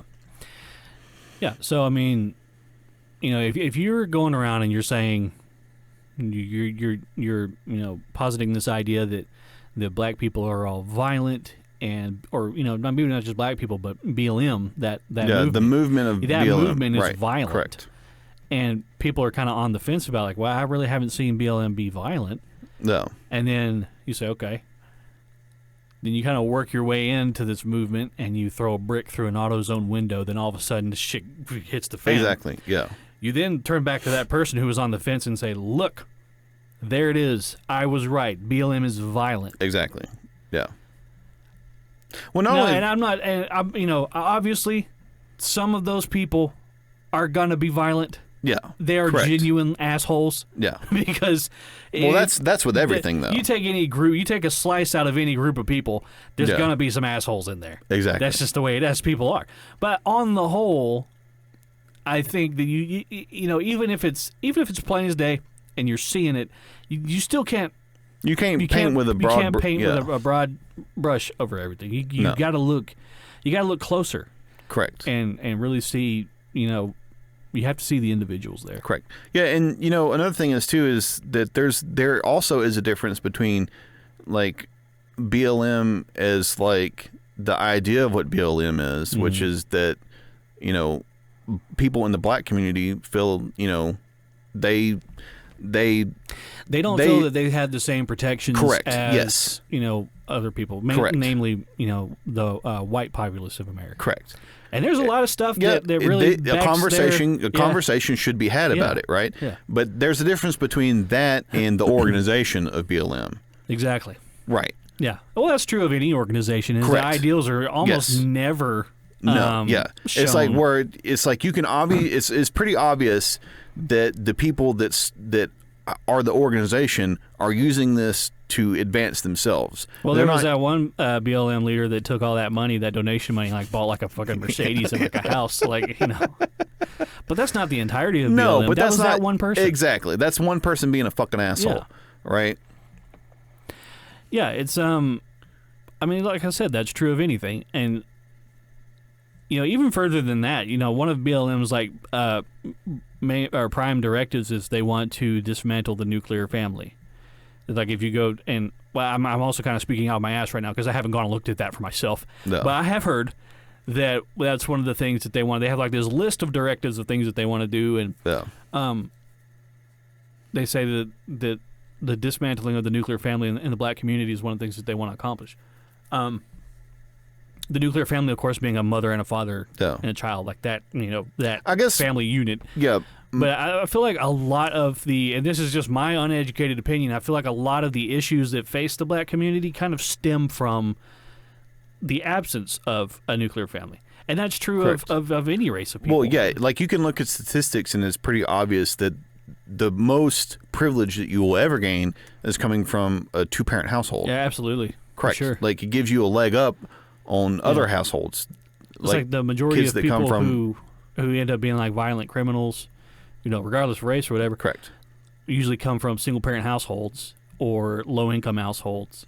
People who didn't Which have... most low-income households are one-parent households. Well, I mean, that makes sense. That's one source of income. Exactly. Correct. You know what I mean? It's like if I didn't have Mary, I couldn't live in this fucking house. Yeah, I guess my question would be, like, if you're wanting to dismantle the nuclear family, it's like, what's your statistical analysis that says that would be beneficial to that group of people? Like, what, and replace it with what? Yeah. It's like, so you're just going to dismantle it and leave it there? It's like, well, you have to replace it with something. Well, anytime you take you something just can't away, leave you a leave void. a vacuum. Yeah. Yeah, It's like, what are you going to replace it with? Yeah, something has to take the place of it. Correct. It's like, I understand that, like, you're upset about a lot of stuff or whatever, but you can't just go in and just remove everything and go, work's done, and then walk away. Yeah. It'd be like me taking a car apart and being like, well, that's it. There it is. That's all better now. Yep. And then, like, go get in my car later and it didn't turn over. Yeah. It's like the engine block's laying in the fucking driveway. You're like, this is obviously somebody else's fault. Yeah, exactly. Like, you can't go through life like that. Yeah. It's like, I understand that, like, you're upset or whatever, and probably rightfully so on a number of subjects, right? Yeah. It's like, but you can't just dismantle everything and then not replace it with something. It's like, well, if you want to dismantle this, it's like, then what are you positing that we replace it with? Yeah. Right? Yeah, that was a big thing too. There's that big anti-police push, like with the defund the police and everything like that. And I'm under no illusion that me and a black person are going to have the same interaction with any law enforcement. Yeah. In any capacity. And that's not to say that I think that all law enforcement officers are out there like specifically targeting black people, but it has come to light before that yes, they do target them, and yes, they do spend more time in those areas. But then you have to think, okay, well, why are they spending more time in those areas? Well, oftentimes there's a lot more crime going on there. Correct. Because those areas are low-income areas. Right. Single household areas. That's where the police are going to be, where the criminal activity is taking place. Right. So that's why they have more interactions with the police. Correct. And I'm saying they just as the general idea of the people who are in that situation, not just black people.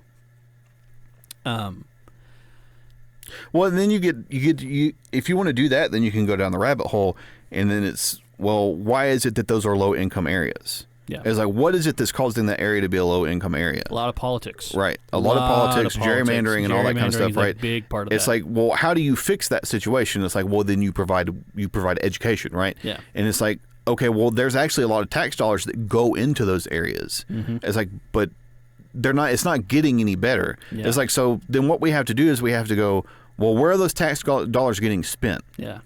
And then they're like, well, we can't show you the budget. Yeah. Well, why not? Yeah, well, why not? Yeah. Well, it's like, and I think... Because it paid for somebody's Lincoln. Correct. So it's like, I'm sure that there's a lot of corruption that's in those type of areas, right? So, and the question is, too, it's like, who is it that's causing most of the violence? Well, it's probably young males. Oh, yeah. Right? It's probably because as a young male, growing up as somebody who was a young male at one time, you're full of testosterone. Yeah, you're full of testosterone. You're full high on emotion. You're full on rage and emotion and everything. It's because if you don't have anywhere directed correct. to direct that, yeah. Your value as a male in society, especially like if you're looking for companionship from a female, is like your ability to provide. Your ability to provide, right? Provide and protect. Provide and protect is like, it's baked into our biology. Exactly. You cannot get away from that. Right. Yeah. It's like, so, but if you take away that outlet, it's like, well, then it just devolves into violence. Yeah. Right? It's like, well, if there's no way for me to move up the social hierarchy, then fuck you, I'll go take it. Yeah. What are my options? Yeah. Here? What are my options? It's like, doing crime, selling drugs. That's all I have access to. That's all I can do. Correct. Nobody's just going to say, oh, well, I'm just going to lay here and die then. Yeah, exactly. Nobody does that. Yeah. Right?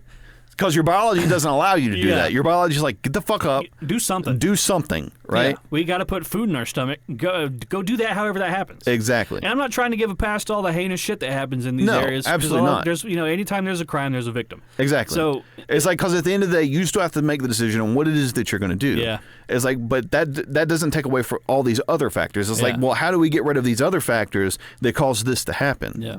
Right? A lot of the defund police, the police thing was, people took that as get rid of the police. And that's not what that really was saying. They were, people's issue was the police were kind of going around, seemingly, what's the word I'm looking for?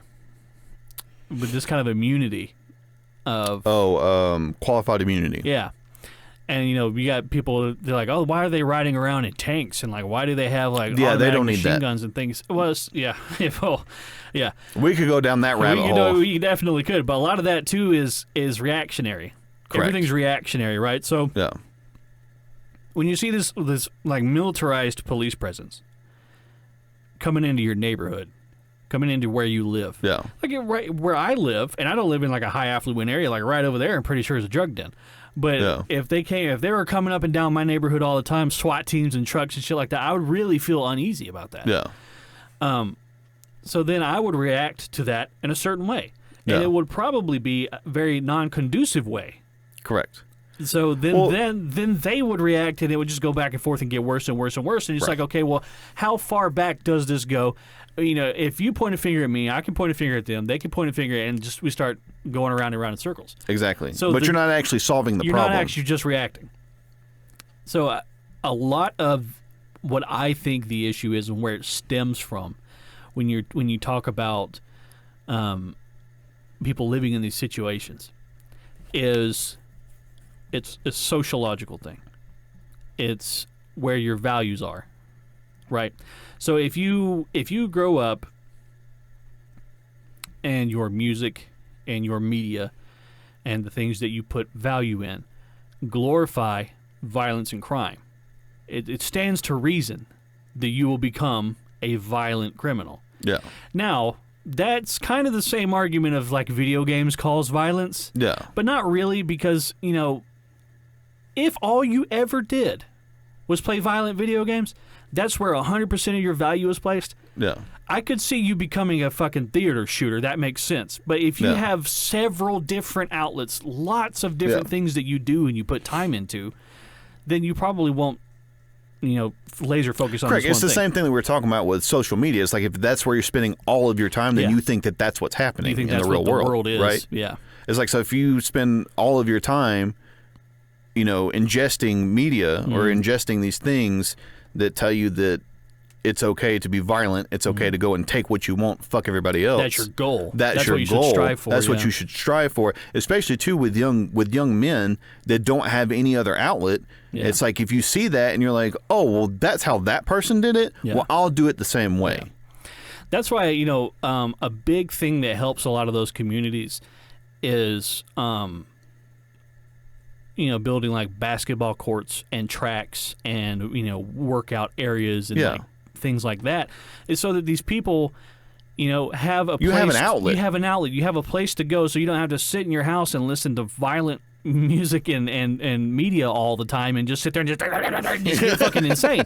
You have somewhere you can go and get all that you out get of some your type system. of release. Yeah. But a problem is, if these are low-income areas, then a lot of the tax money doesn't go there to upkeep those places. Exactly. And those people don't have the fucking time to fucking upkeep those places themselves, especially if nobody's going to pay them to do it. Yeah. So, you'll see like a basketball court that has like, like one of the goals fucking fell over, and then like they don't have nets and they don't have balls, and there's, they turn the lights off at 7 because they got to direct that power somewhere else. Yeah. But in places where they actually do, there's actual effort to upkeep and make the place look nice. It's like the broken window theory. Yeah. There's that theory of, if there's a window broken in a building, and just it kind of gives off a vibe of, disrepair, and people kind of get this like, oh, this is a bad area and I don't really want to go outside, and then just it kind of becomes a self-fulfilling prophecy, Correct. right? Yeah. So yeah, a lot of it is a sociological, like human biology thing, where like you need to be able to expand your worldview for one, and understand that there's more to than what you're living in.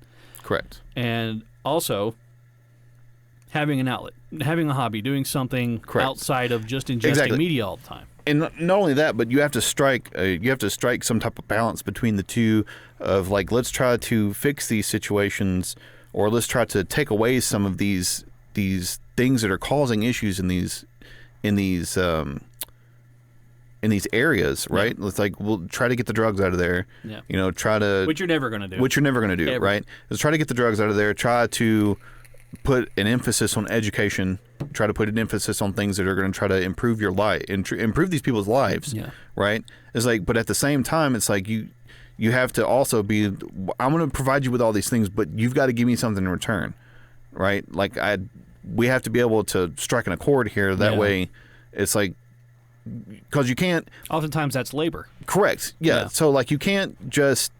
It's sort of like the same thing. Like, you can't take the teeth out of God, right? Because if God's just like this fiery, like, oh, loving all the time type deal, then there's no consequences to your poor actions, right? Yeah. It's like so you can't be all disciplined, because if you're all disciplined, you're going to push people away. Then you're going to push people away, and people are going to fucking hate you. Yeah. Right. It's like, so you have to strike a balance between the two of them. And that's why There's got to be a balance in all things. Correct. It's the same thing we were saying with a 2-parent household. It's like if I'm fulfilling what people say my gender role is I'm the enforcer. Yeah. I'm the father. Yeah. Right. Like, of course, I love my daughter, and I try to. But you're like a presence of authority. Exactly, I'm the presence of authority inside the house, right? Yeah. It's like, and obviously, and I even see it too, just the way in which she interacts with me and her mother. Yeah. Right. Is like with me, like if I'm like, hey, and like I give her a look. Yeah. I've seen you give her that look before. Yeah. And she's like, okay, I'm. Yeah. She snaps too, right? And then but. As far as like if she hurts herself or something like that, she doesn't run to me. Yeah, she runs to her mother, right? Because she's a soft, loving. Exactly, presence, and it's like, and I think a lot of people get upset because it's like a lot of like, I guess like in a professional work setting, it's like women, they want to be able to, they're like. And I agree with them. You should be able to rise to whatever top of like your profession is, right? Yeah.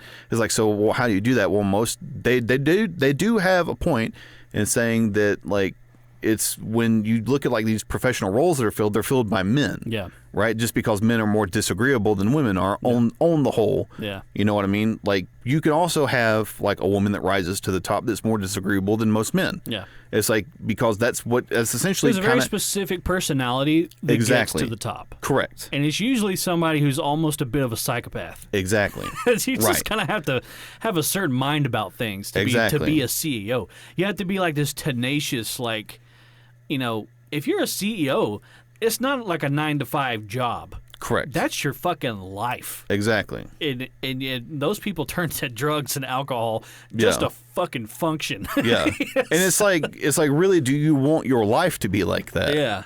Right? It's like because as you put more time and effort into your profession, that's taking away time and effort that you could be putting forward into your family. Yeah, you have a budget of time. You get 24 hours a day. That is it. That's all you get. That's what anybody gets. Exactly. Nobody has more. Nobody has less. It's especially when you talk about it in like a professional setting, you can't just sit there and bemoan like, oh, I'm not the the manager, and it's because of this. It's because of I'm a man, and it's because I'm a woman. And like, no, it's I'm sure that's true in some cases, but oftentimes it's going to be based on your merit. Because are you making the company money? Correct. The company is going to put you where you make money. Exactly.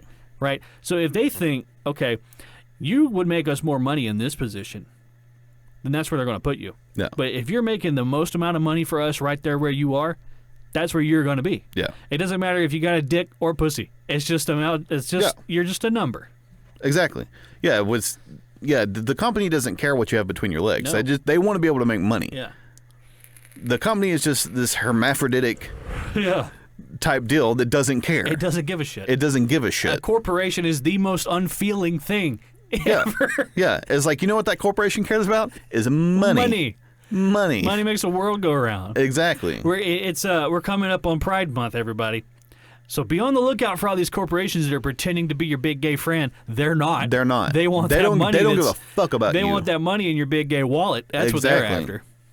And that's very pessimistic, but I really I absolutely do. It's fucking true. Yeah. They don't give a fuck. No, it's like because you think that after that they're going to be talking about gay and lesbian rights and all that, and transgender rights and all that stuff. No, they'll talk about it for a month, and then they'll have their little HR meetings every month, once a month, and then they'll fucking go on about their way. You want to know why? Because all they care about is the fucking money. Yeah. What's going to make them money?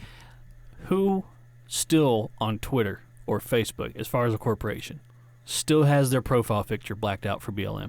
Who? Go find one. Nobody. None of them. Anybody. No more. Because they couldn't piggyback off of that anymore and make money off of it. No. That's a whole other. Yeah, I mean, that's a whole other thing. But kind about of corporations. circling back around to what I was saying though is that when you talk about like being able to like provide these what's the fucking word I'm looking for? Damn it. Provide these like outlets or whatever for these communities in order for them to be able to have a place where they can go have an outlet where they a community center, a community center or something like that, especially for the kids. Like, absolutely. Yeah, especially for the kids, right? These kids are growing up in households where they can't have things like bikes and Exactly. game consoles and other stuff. So you want to provide, especially the kids, a place where they can go. That way, be with other kids. That way, at least for a fucking couple hours, and be a fucking kid. Yeah. Right. Where it's like, and then also too, like I said, you have to have some type of like discipline, like some discipline or some type of I got to go work back from you, right? It's like because we have to strike a balance between these two things. And that's what we can't operate at a net loss. Correct. Like that's sort of what I was trying to say between like the household, like a 2-parent household, where the traditional gender roles are fulfilled. Yeah. Where where like you have like a father that acts as the disciplinarian and the mother that provides the comfort and the love to the child. Not that the father shouldn't also do that. Yeah. But you can't be a hard ass all the time. Yeah, you can't be a hard ass all the time. That's how you raise a psychopath. Exactly. Right? So it's like of course I discipline Autumn or whatever, but also too like I go she loves you. Yeah, right. Yeah. It's like I'll go and I'll lay in her bed with her till she goes to sleep and I'll read her a book every night. Yeah. It's like, but at the same time, it's like I gotta let you know. It's like you're not going to get away with anything in this house. Yeah. It's important that that two parents each have an individual role, I think, because a kid needs two specific things, like you said. They need a soft and loving presence, and they need a strict authority. So they know that they're okay when they fall down, but they also know that they can't just do whatever the fuck they want to all the time. So if you have a single-parent household, that person cannot be both of those things. You can't be both those things. Because your kid's going to think you're fucking insane. It's like, why yesterday were we decorating cookies, and today you're smacking me across the face? Yeah. They don't know what to get from you. Exactly. And not to disparage people who are single parents. So sometimes it's out of your fucking control. But also, too, as a parent, another thing that you need to realize is that you're going to fuck up. Oh, yeah. You're going to fuck up. Probably more times than you're not. You're going to fuck up, and you're going to cause irreversible damage. Like when you threw the cat out the house. That's one of my favorite stories. You want to tell that right quick before we wrap up? Yeah. Okay, so before we wrap up, Autumn she had probably just turned 2. She had just come online. Yeah, she had just turned 2. She's starting to say some words. And so... we have a cat, and she's a sweet cat. Great Kitty's her name. She's a sweet cat. But when we had Autumn, everything shifted. Yeah, to Autumn. To Autumn. Yeah. Just biologically, everything shifted to Autumn. As it should. As it should. Yeah. It's like you ever heard that Louis C.K. bit? It's like as soon as you have kids, like your circle of concern begins to tighten. Yeah. Yeah. So we had Autumn. And then, so, like, everything inside of you is like, okay, everything goes to this kid now. Yeah. Right? And, like, so that you're just kind of biologically programmed to kind of do that. Right, yeah. So, and it's fucking hard. Yeah. Especially, like, as they're, like, little kids because they don't sleep throughout the whole night and everything. So it's like, the cat would come inside at night. Well, the cat just wanders to the house just crying until somebody gets up and lets her outside. Yeah. And the cat had done that all night the night before. And then she'd go outside for like 15 minutes, then she'd come cry at the door and she won't back in. Back in, yeah. Yeah. And then so like me and Allison were up and down throughout most of the night doing this, right? And so it's like 8 o'clock in the morning. Yeah. And Autumn's, running around the house and everything.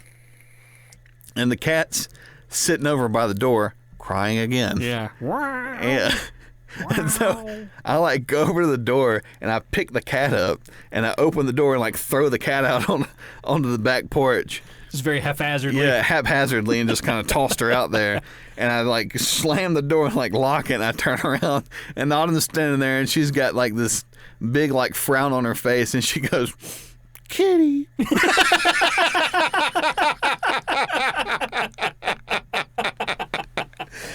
I just looked at her, I was like, fuck. There it is. The first of many traumas to come. When she's sitting on a therapist couch when I was 2, my father threw the cat outside. I was like, oh no.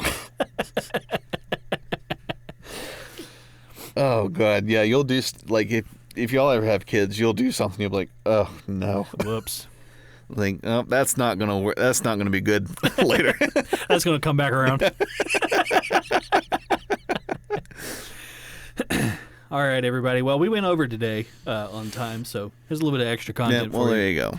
And as usual, we got a little deep into a serious conversation immediately after talking about grandma tits. That's just how we roll. Yeah, well, you know. But yeah, thank you everybody for listening. We hope that you enjoyed. If you have any questions, comments, or concerns, please feel free to send us a message on Facebook or shoot us an email. Go follow us on Twitter if you haven't done that already. Again, we still have some more stickers left. So if you're still want some stickers, reach out to us. Give us your. Yep, they're free. They are free. Won't cost you a single penny. Give us your address. We'll get them mailed to you, and then you can place them wherever your heart desires. So, you have anything you'd like to close with? Any closing statements? Nope. Just be on the lookout for the next Super Cringe Thursday. It's a doozy. It's a doozy. So, we're excited to share it. We are. All right, everybody. Thank you, and goodbye. Bye, everyone.